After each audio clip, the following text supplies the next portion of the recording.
kažkur čia dingo įsijungia. Aš kai turėjau S1000R tą modelį, tai ten jisai daugiau parydavo ir bakas mažesnis, aišku, buvo čia didesnis. Nu, jisai toksai dar tinkamas adventure, kaip ir ilgesnę kelionę galima važiuoti.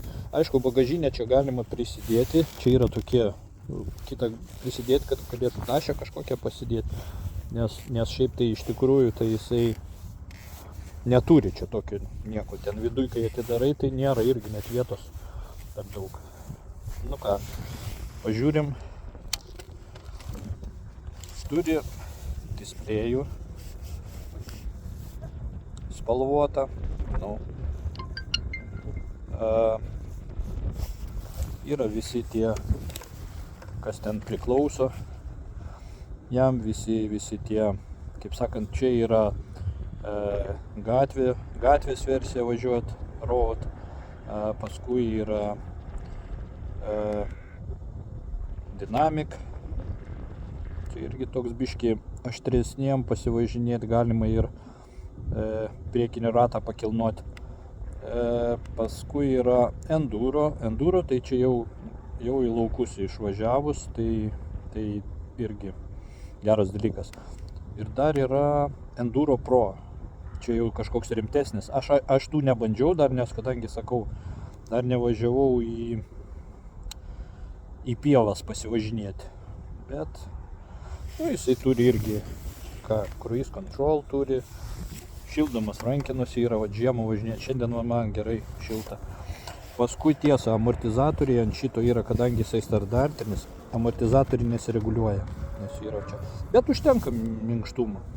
Galinis amortizatorius reguliuojasi. Galas reguliuojasi. Čia yra va toksai va daikčiukas, jisai sukinėjasi ir jisai gali pareguliuoti anksčiau ir kiečiau pasidaryti. Tai va, priekis viena irgi neblogai atrodo. Stiklas, nu, galėtų būti biškiai aukštesnis, bet man atrodo galima kokiam nors AliExpress ar dar kur nusipirkti tą aukštesnį. Yra, aš mačiau, kad gali biškiai būti aukštesnio, gal kokio aukščio būtų. Nežinau, mačiau. Bet tas gerai, tas užtemdintas gražiai, man atrodo. Kol kas tai nelabai norėčiau jo keisti. Tai va, taip va jisai atrodo. Aš dar pabandysiu, va atsisėsiu, parodysiu kaip. Atsisėdus, jeigu man ta kamera nenukris vėjuota biški šiandien. Tai atsisėsiu, parodysiu kaip.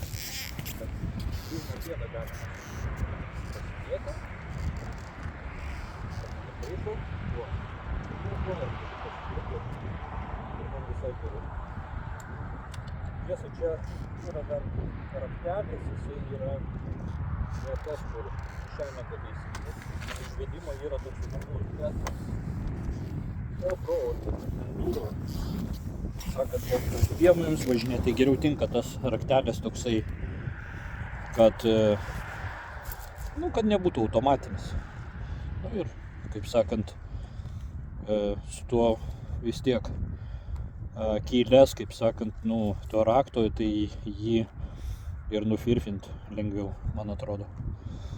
Nu, šiaip ką, daugiau kaip ir nieko. Priekinis ratas 21, galinis 17. Nu, kaip krosiniui motociklui gal kažkas panašaus. Tai va, nu ką, nežinau ką daugiau čia pridėti, bet kaip ir viską susakiau. Tai va toksai tas modelis F900 GS. Geras, gerai, malonu važiuoti. Jeigu kas kada norėtume, tai rekomenduočiau, nes smagus motociklas tikrai. Ačiū už dėmesį.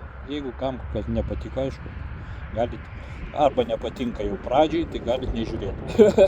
Bet, kaip sakant, linkėjimai iš UK visiems ir žiūrėkit naujam sezone, saugiai važinėkit.